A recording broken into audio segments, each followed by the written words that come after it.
and welcome back. I'm Michael Sandler, your host on Inspire Nation, along with CJ Lou from the Fired Up with CJ show.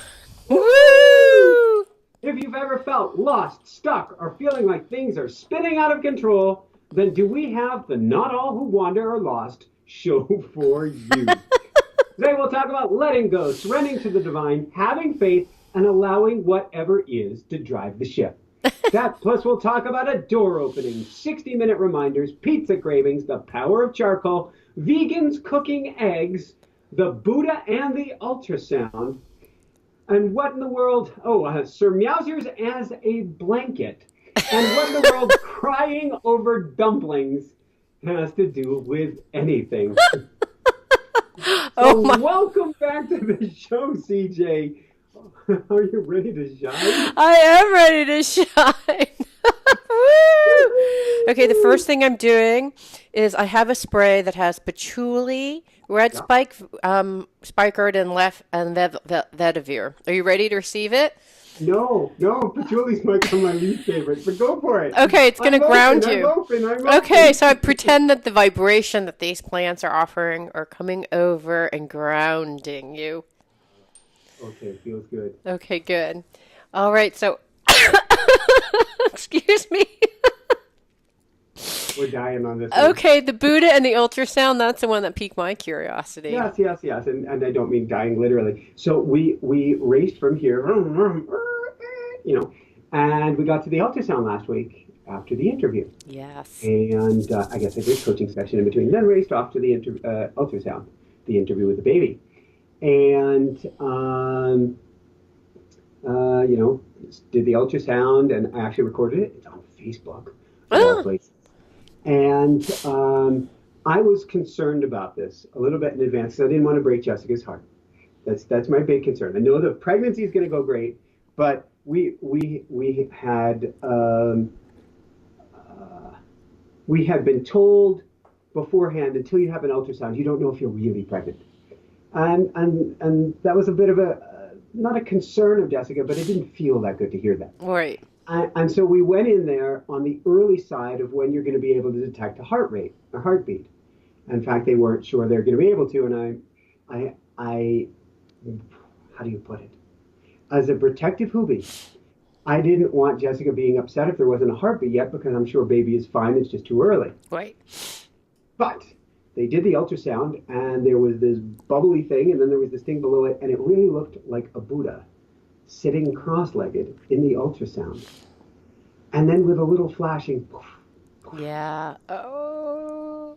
baby's first heartbeats, they estimated the baby's younger than we expected, Oh, wow.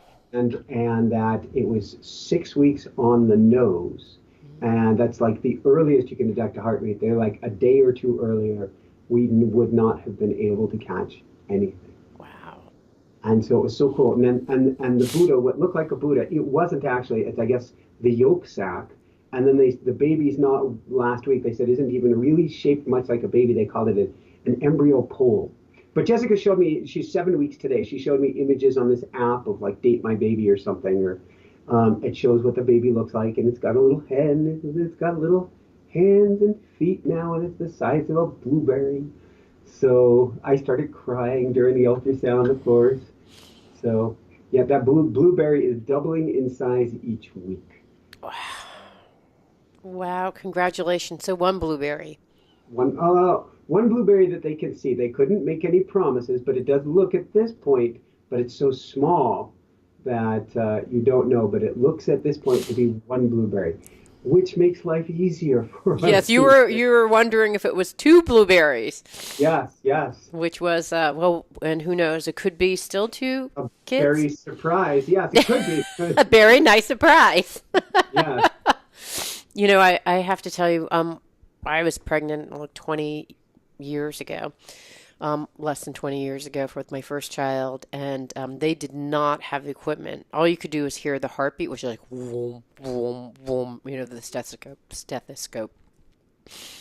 And I remember when there's, I don't know, like 12, 13 weeks at the time or something like that is when they know the gender. And you can actually you see like a little baby, like the outlines of the face and the thumb and everything. And and the genitals. And I remember, it's my husband's there, we're waiting, and the person who's the ultrasound technician is like, okay, and she's very deadpan. She's like, there's the head. Okay, okay, that's the stomach. Do you see that? That's like your baby is sucking his thumb, or sucking their thumb. And she said, "Do you want to know the gender?" And we said, "Yes." She's like the most worst person ever to deliver this news. We said, we "Yes, did we much better did." because the what's the word for it? The person who can hear the sonographer, I think, is called.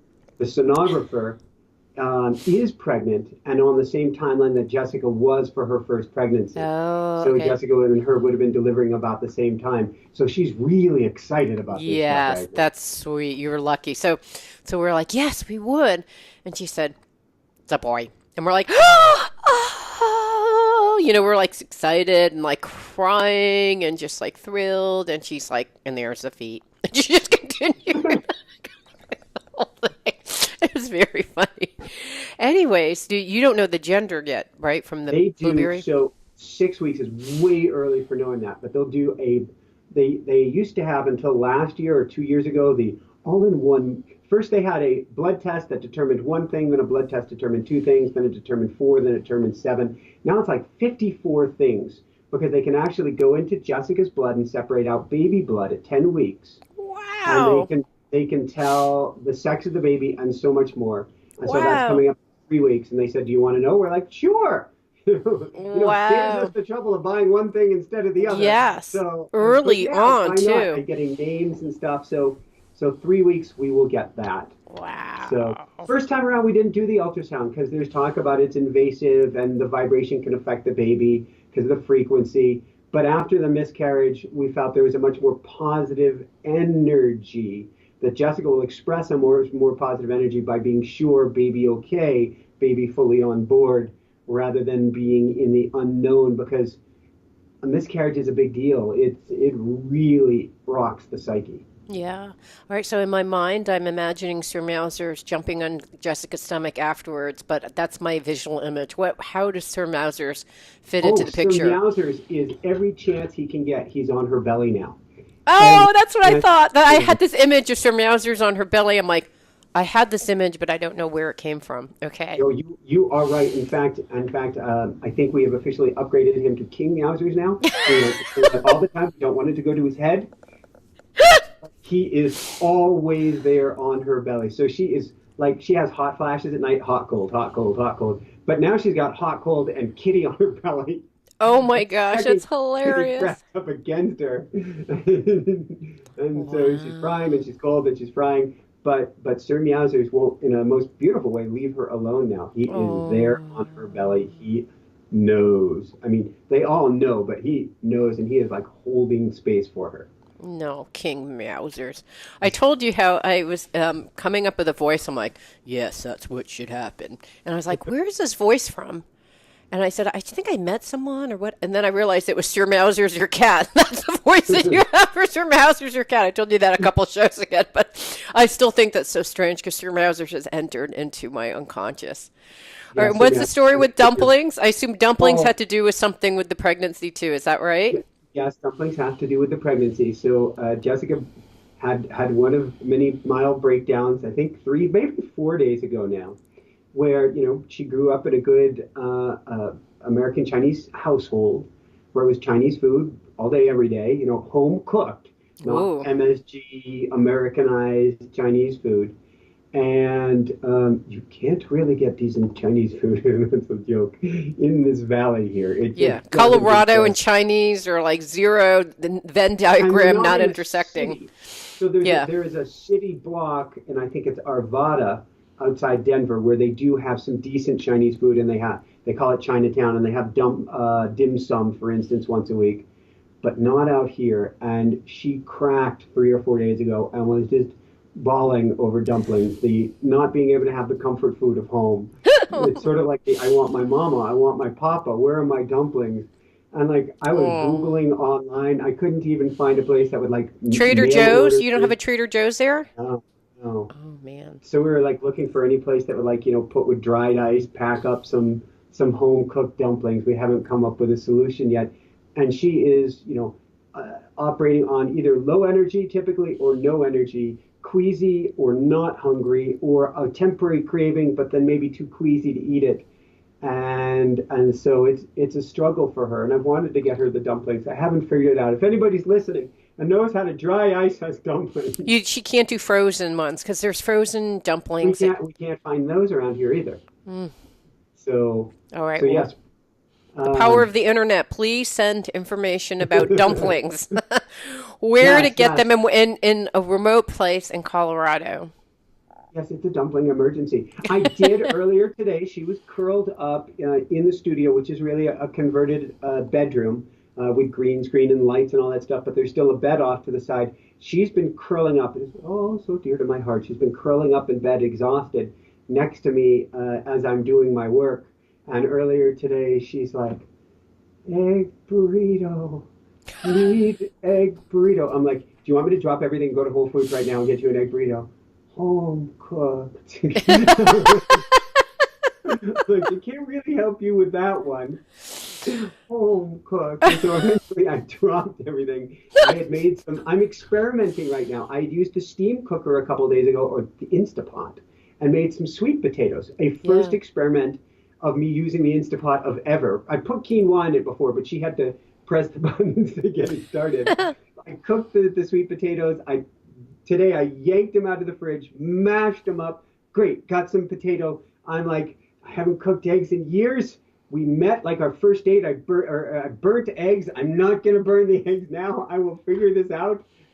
I don't eat You put eggs. Instapot. Did you put the No, no, eggs no, in the no, no, no, no, no, Instapot? no, no, Okay. no, no. This isn't something different. This is a Okay. Because they have a fry ceramic mode. So, ceramic greenware. It's like more eco than eco. Doesn't yeah. use Teflon or anything.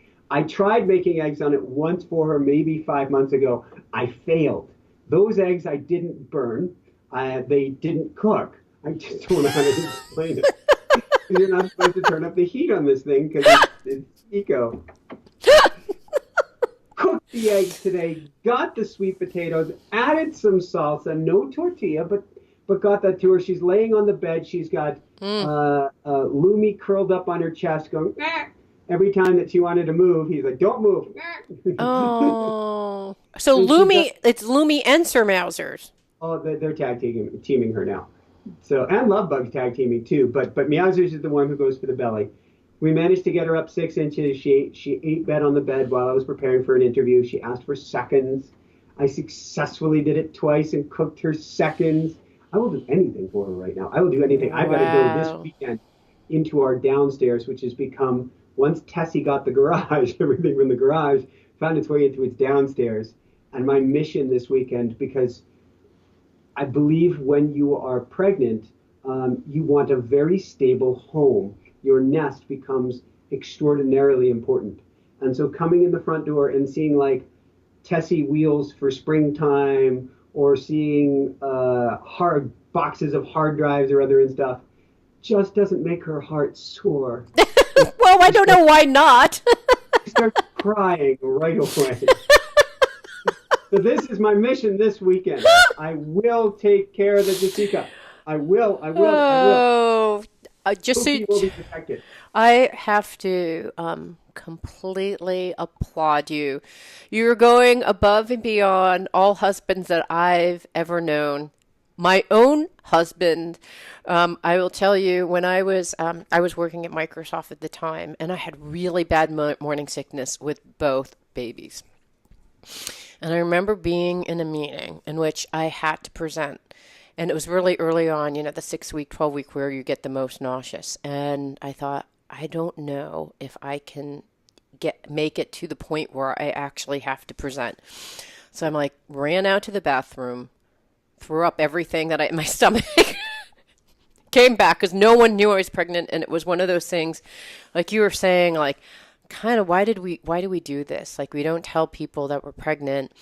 And at that time, I didn't do that because I knew at work when you tell someone you're pregnant, they just all of a sudden check, you're like, you're out of here, and then they dismiss your efforts. And I pray that it's still not like that at work, but I didn't feel like I could reveal it at work. So I proceeded to go to the bathroom, did what I needed to do, was like green, came back, and people were probably like, I don't know what happened in the bathroom, but she looks like hell, because your eyes water. You're like feeling awful. And then I remember I had to present, and I remember thinking, and so here's the thing on my, and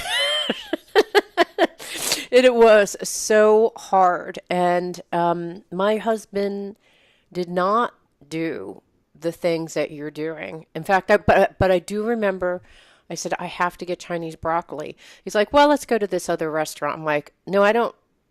I'm sorry. I don't think you understand. I have to get Chinese broccoli tonight. And he was like, okay. Okay. And I'm like, if my father-in-law had been here with Chinese broccoli, I've literally seen him go into the back and talk to the chef. And they'll come out with a giant...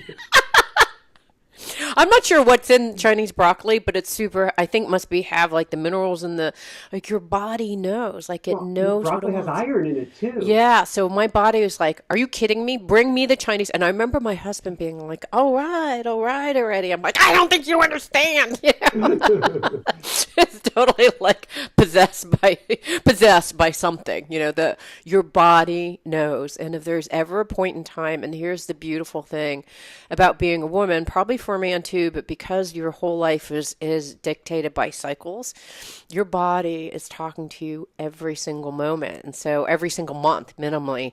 And so when you're pregnant, like that amps up to some level that is just, it's primal, and and I have to really applaud you for like dropping everything, because this is life as you know it from now on. Just so you know.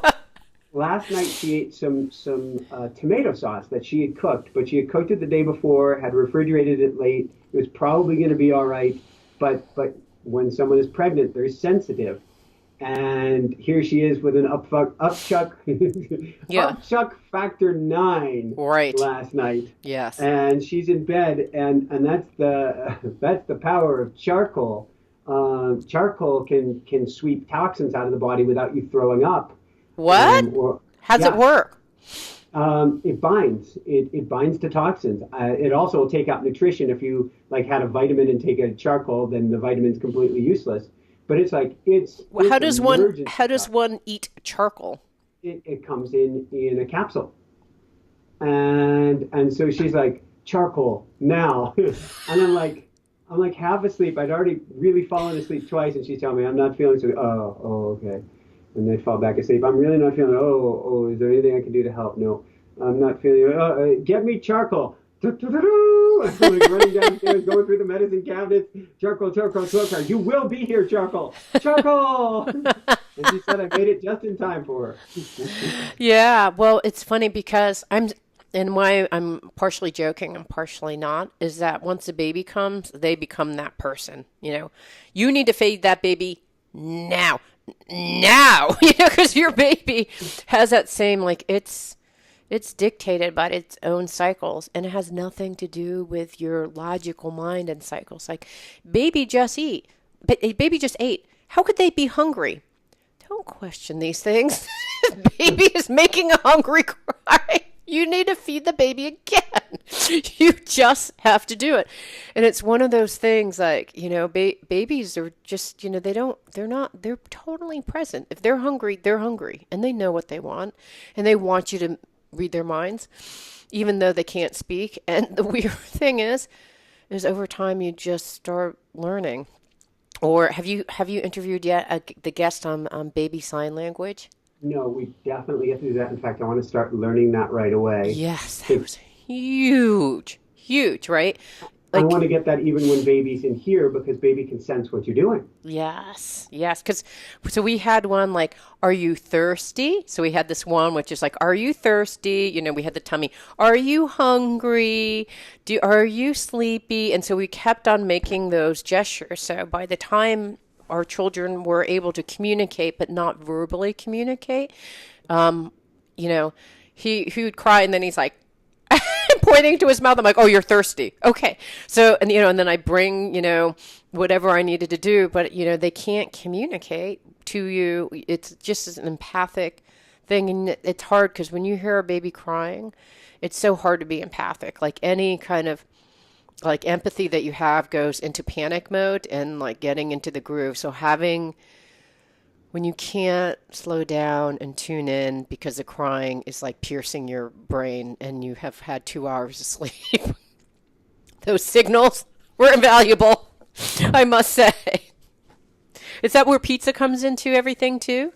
Yeah, earlier she was saying, and I know better than try to control her diet. I'm just letting her go because I have my opinions on things. But she's like, if we just had frozen pizza in the house, I would be fine right now. Because she's hungry and queasy and can't get herself to cook anything because she really doesn't want to be in front of the stove or the smells or the anything. So we're really right now in a sense a popcorn diet, which is right. We have reduced sodium, low fat, nothing added popcorn. I've found that you can actually put spaghetti sauce in popcorn. Oh, my gosh. The diet has just so fallen apart. Oh, God, because you're trying to get all those things in her, right? Trying to get stuff in her, and for me, my schedule's stacked. Right. So where do I fit? I did make a massive chopping push a couple of days ago. That got us several days of soups and meals. I'll do that again this weekend. She's like, wow, you can really chop. And I'm not like, a sous chef, chop, chop, chop, chop, chop. I'm like, chop. Watch the fingers. Oh, hold those fingers back. Chop. Wow. Wow. And so how are you feeling? Because you're you're saying, you started off saying if you felt lost, stuck, or feeling things are out of control. So first off, in I wanted to say in vitro for some reason, in my body, we went out for she hasn't been exercising. So because of how she's been feeling. She goes to the gym each morning, but she really just sits on a bench and watches me for most of the time, lifts a couple weights and calls it good. They give me these puppy dog eyes where it says, I'm hungry. Oh, sweetie I've started bringing trail mix and stuff, but it's not going to be what she wants. Whatever I bring is not going to be what she wants right, at that moment. Of course. But last Sunday we went out. Saturday I did my you call it skinning or ski-mo, and ran up a couple ski slopes or mountains with my skis on, got to ski down. Real fun Saturday, used all my energy. So I assumed Sunday will be a real easy day if I go out with her. We just got some cross-country skis. We tried them on the golf course. We're going to go to this place called Spring Gulch. It's out in nature, pristine. Bunch of snow had fallen. In fact, there was maybe 3 inches on top of the grooming when we got there.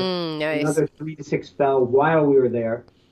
We're going to go for an hour easy with a pregnant wifey. Right. Well, you ever heard the Muhammad Ali expression, rope-a-dope, DJ? Yes. I was exhausted when we started, and she was really slow, and she'd get to a turn, and she'd go, do you want to go left or right? And she had looked at the map. I'm like, whichever way you want, Pookie. Do you want left or right? Whichever way you want, Pookie. Do you want left or right? In fact, we're getting close to the big uphill. Whichever way you'd like, Pookie. And she's like, here's the trail for the big uphill. Should we take that? And I'm like, my tongue is on the ground at this point. And she's warming up. I'm like, whichever way you want, Pookie. We get to the top of this big hill. I need to go home bad.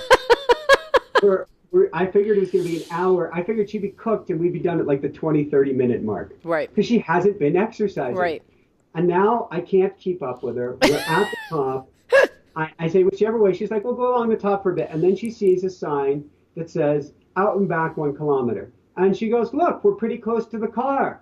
And I see the 1 kilometer sign. I'm like, out and back doesn't sound like the car. Yeah. But okay. And all of a sudden, we've been going uphill all this time. All of a sudden, we've got a beautiful downhill. Yay! It's hard to control the cross-country skis. They're not meant for downhill, but we're going. Wow. We get to the bottom, and it is a cul-de-sac, a dead end. Oh, no. Back.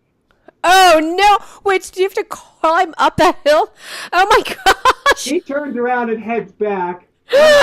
Okay, I can't go anymore. And she goes, record a Facebook video. People will love this. I'm recording a video. Hi, everybody. I'm exhausted. And there you can see My Jessica pregnant wife. going off camera at this very moment because she just left me on the trail. Half an hour later, I'm still on this hill. I've taken my skis off and I'm trying to walk back because I'm in deep snow with skate skis and I can't keep them going up the hill. Wow, you are a true empath. I have 2 hours and 58 minutes later is when the snowmobile passes us that's grooming, and I wave him down. I'm asking for directions back, and finally he goes, "Do you need a lift?" And I'm like, and I said, "Hell yeah!" 3 hours. She still had energy. The pregnant wifey still had energy. I played wow. the bank shot and failed. Wow. Wow, that's so interesting. Well, I'm wondering whether, tell me whether this is my theory. I'm wondering whether this is true. So, my husband, when I was pregnant, I gained 40 pounds with both babies. I, and each, with, you can't, I can't even I don't even really know how.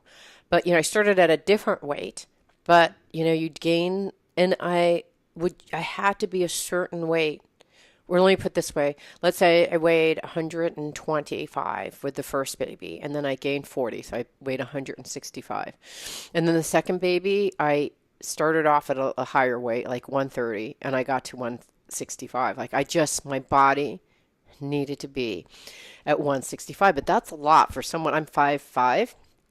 That's a lot of weight to put on, 40 pounds on a 5'5" frame. And my husband, I think, gained 15. So it was he was like, there was so much empathy and sympathy and all that stuff that he also gained weight. And I'm wondering whether, you're like an emergency deliverer of egg burritos, charcoal. I'm wondering if that's part of what happened. What do you think caused your fatigue? Well, I think it was running up two mountains the day before and then not expecting Oh, right. anything but the shortest little ski, and then it was in Yeah. deep snow, and skate skis are meant for smoothed out terrain. Ah, So I was just cooked, totally cooked. We tried skate skiing again yesterday. I was still cooked. I did run up a mountain on Tuesday, but that was just my skates or my regular put one foot in front of the other like snowshoeing. That's what I've been training, so that was right. easier. So as for the I think my energy will rebound there. My diet is weird. I'm doing the best I can to anchor it. I'm not putting on that weight, so to speak. I'm keeping an eye on it. Although last night I was just give me whatever you got because there's Don't be nothing here. surprised if you end up gaining 10 pounds. Don't be surprised. It's Don't all good freak no matter out. what, It's just, Stacey Shaw. it I've may been making happen. lots of smoothies though, and Yeah. so I've gone from making the green smoothie in the morning to making a green smoothie in the morning and a fruit only smoothie, lighter, a little bit sweeter, later in the day, and we've both been enjoying that. So just get the Mm, nutrition in when we can. yeah. So as far as the overall how I'm feeling, Jessica was on a sprint before she got pregnant again to put all systems in place with the show, with the business, with all the new stuff we're doing, because she knew when she was going to got pregnant again, she'd go down a bit. She's just like first trimester last time. She's like, I don't remember it being so exhausted. I don't remember, and I'm like, baby, you were checked out. Right. I don't expect anything from you, right? So we're trying to put systems in place. She's only half here. A lot of it involves organizational work where on my best day, in a sense, I'm only half here. I Right. do the best I can. There's skills I'm historically better than others.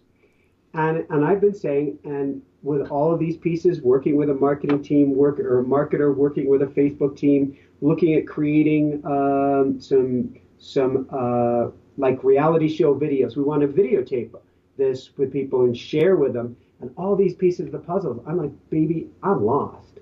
I'm like, I don't know Mm, what to do when. I don't know how to do this. I'm like, we will figure out all of it, but I feel completely lost right now. And she's like, don't say that. We're not lost. And I guess from a pregnant woman perspective, you don't want to hear your husband, who's supposed to be giving you support and be the anchor, saying you're lost at this point. And I'd say what I mean is we're unmoored. That means we've come loose from the dock. We can pivot in any direction. It will work itself out. That's why I say not all who wander are lost. Great things will come out of this.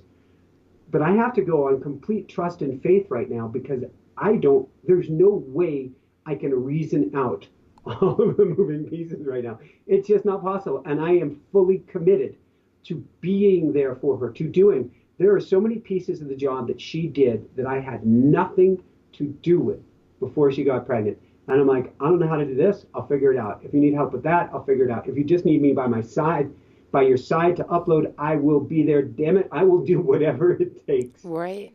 So Yeah. I feel very spun and not emotionally out of control. I feel like we will get through this. I am like on fire. We'll make it all work. But I feel very much like I don't know what step to do next. I don't know about this. I don't know about that. We're teaching a beautiful coaching coaches class, which is going awesome. And I'm going, and I get to prep for that. And I get to prep for our group coaching class. And I get to prep for our YouTube Live. I'm like, oh my. It is all working itself out. It is all working itself out better than expected. And it is all story, which is to say, we all get wrapped up in the, oh my God, this terrible thing happened. How am I going to make it through? Well, if you're even saying, how am I going to make it through, it means you've made it through 100% of everything in the past. Right. Yeah. The odds are quite good you're going to make it through this. So if you can remember, it's just a story. And the story is actually here of what all stories, good stories at least do, is teach you something. Yeah. You know, it's what I'm recognizing or just hearing that may help is that I was reading through a passage and they were talking about different types of stages that we go through. And in the very beginning, you're a student of life, and you're mastering life, you know, how to do simple things like math and reading. And then things like logistical things like setting up my alarm and waking up in college to make a class. You know, so you're constantly a student of how do I fit into this world. And so you master that. At your age, you've mastered some aspect of that, right?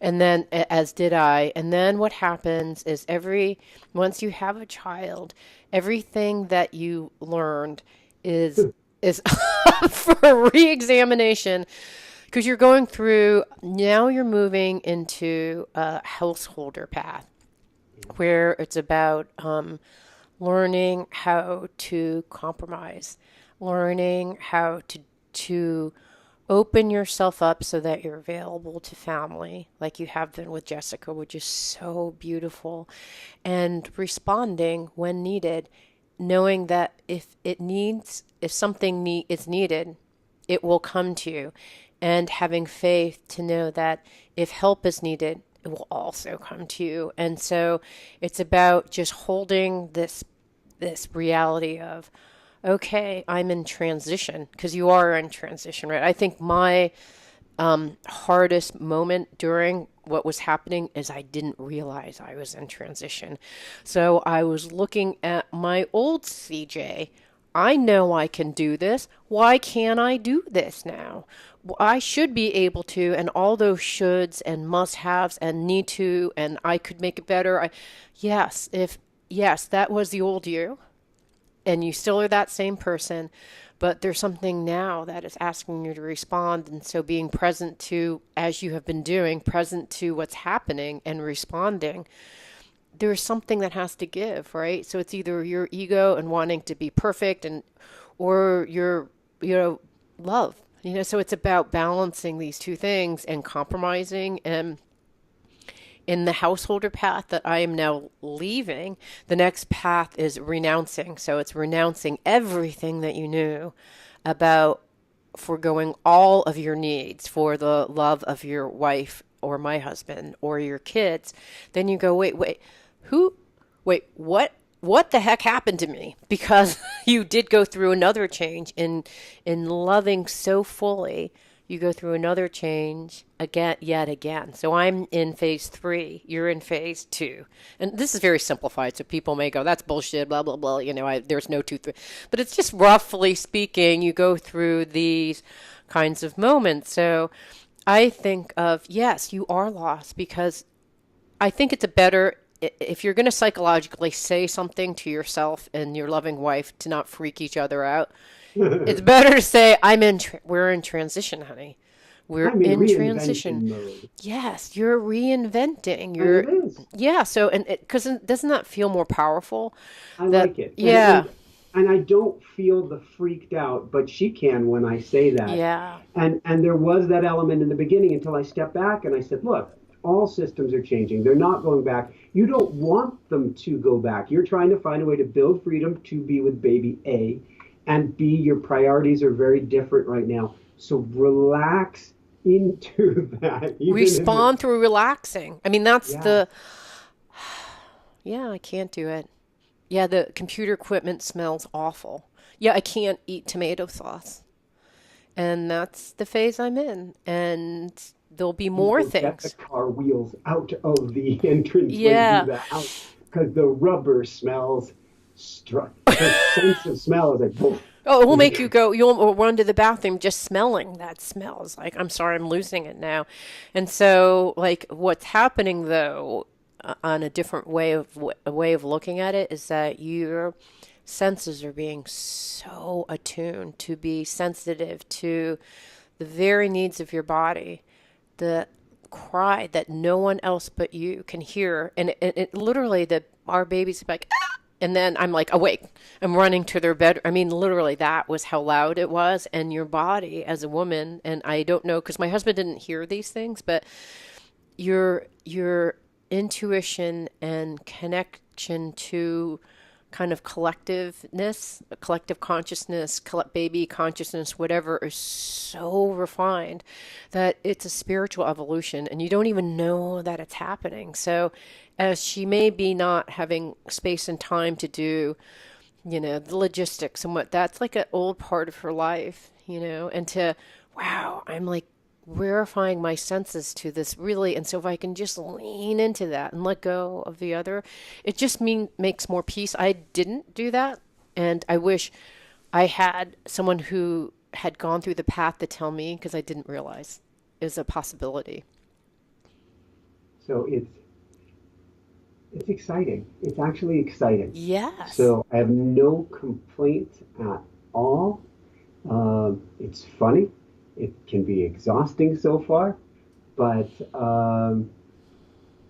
one of the intentions I have set for this baby is for however baby comes to us, whatever that means, helps us to even be better people, have an even, I don't know, better, there's another word other than better, but for there to be a richness to our lives.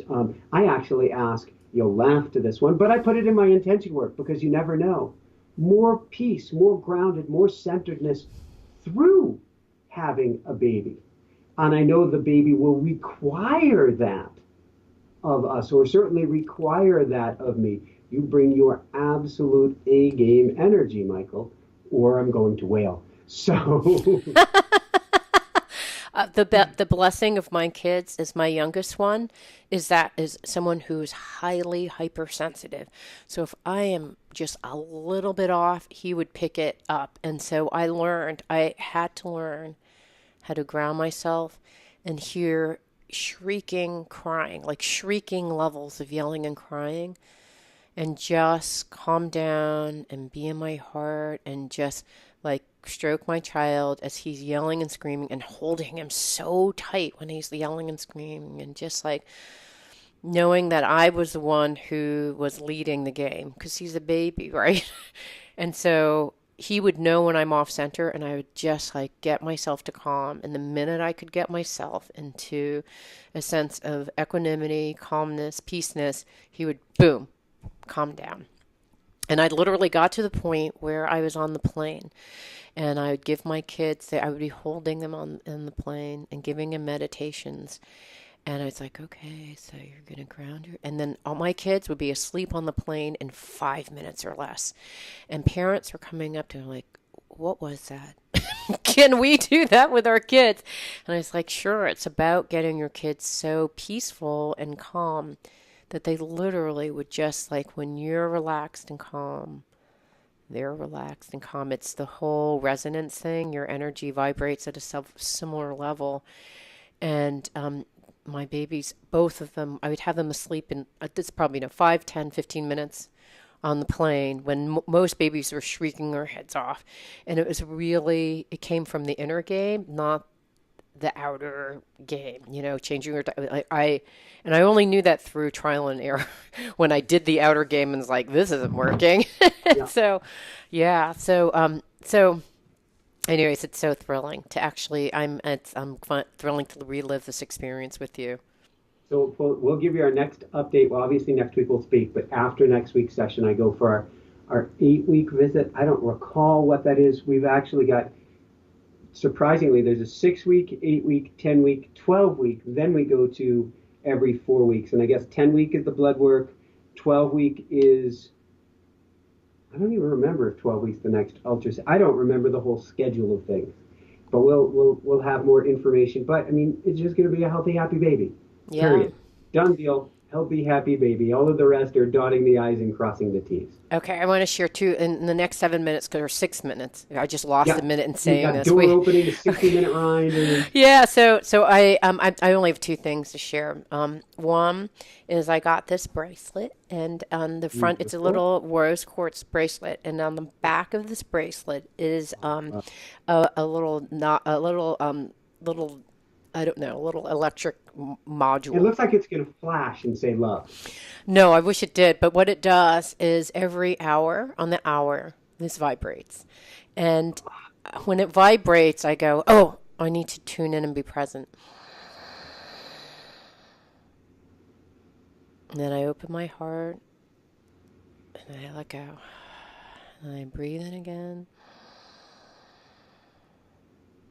And I open my heart and then I let go of all the tension.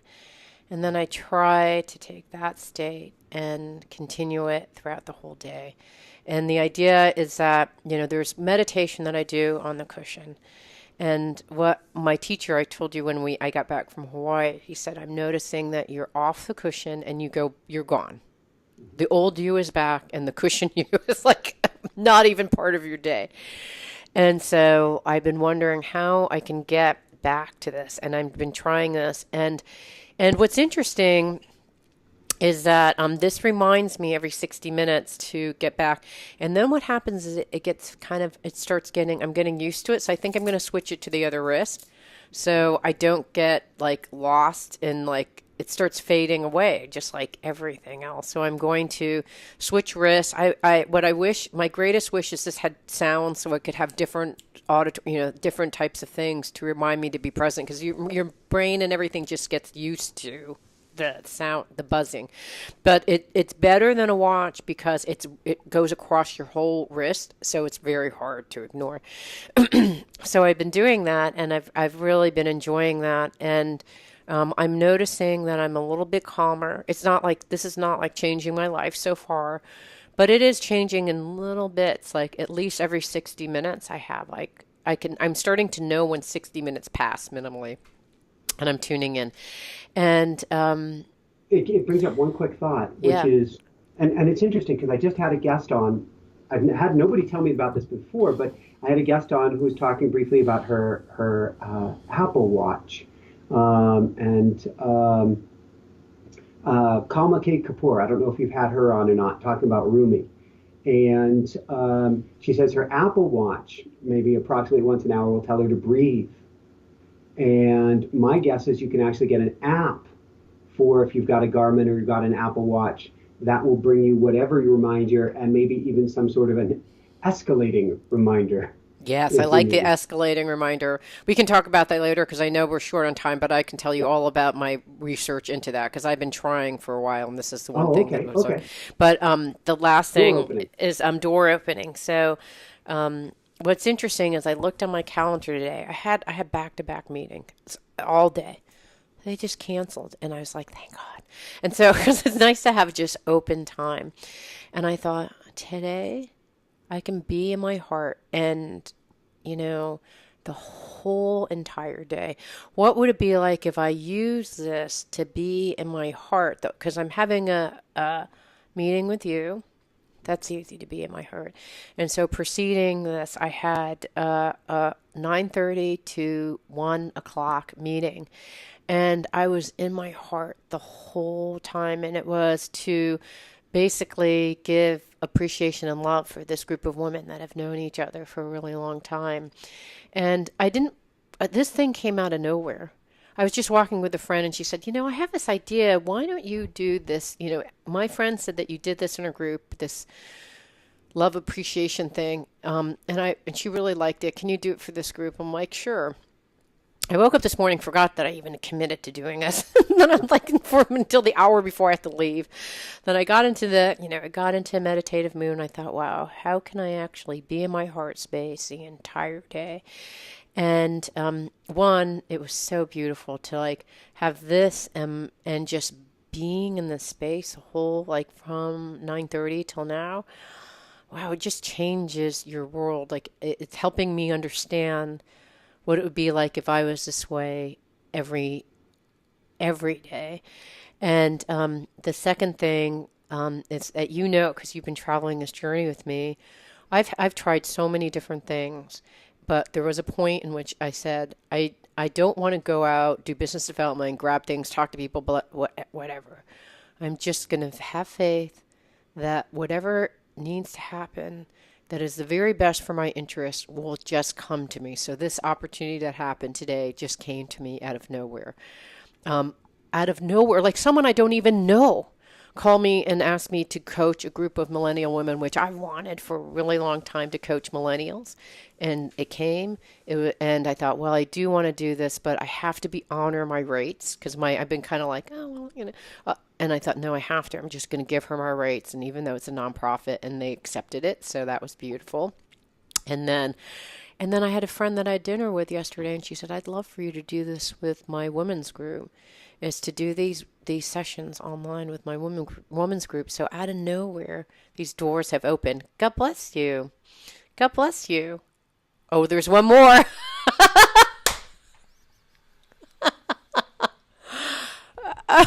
That's got to be something. Thank Okay. God for the mute button there. So tell me. So there's three sneezes of which you're known for. So, anyways, those are my updates, and I know we're at 2:20, but it's really wonderful. Like when you're in transition, if you can just open your heart, be responsive, life will do you. You don't have to control things anymore. And control, just like those sneezes that just came out of me. That control is out the window. Yes, that it's always been out the window. It's just an illusion. It's an illusion that you think you have control. But the sooner you can let that go and say, life is guiding me if I slow down, open my heart, and respond to whatever life is happening around me. Yeah, life will guide you. You don't have to do anything. You don't have to be in control of anything. Just open your heart and be responsive. That's the only thing you need to do. That's me in my phase 3 response, kind of. And I think it's your whole life. Those are my closing words. How about you? If you remember both that life is happening through you and for you, not to you, and you can realize that we're always in transition, and that chaos is necessary when you come unmoored to help you to build something better. You can't go from one way that the puzzle is constructed to another way without breaking apart the pieces and then seeing a new way for them to fit together. Beautiful analogy. So if you allow into that, and I'm bringing a lot of laughter to it right now, a lot of laughter, little sleepiness, but if you allow into it, I'm convinced something special each time will come of it, because it's always an upward spiral. No matter where you feel you are, no matter how much you may feel you're even slipped and falling backwards, your awareness is always increasing. It is always an upward spiral and a growing evolution. And if you can remember that, something special will come out of it, and you will be on fire again. Woo! So for everyone out there, this is Michael Sandler and CJ Lou from the Fired Up with CJ show, saying, be well, have fun, Allow yourself to come unmoored. Grab a paddle if you got. If not, just enjoy the ride. And above all else, shine bright. Woohoo! Beautiful. It means so much to me that you're listening to the show and would love your support in any way by giving me comments below or to subscribe to the show or share the show with friends. Thank you again for your support. Love and blessings.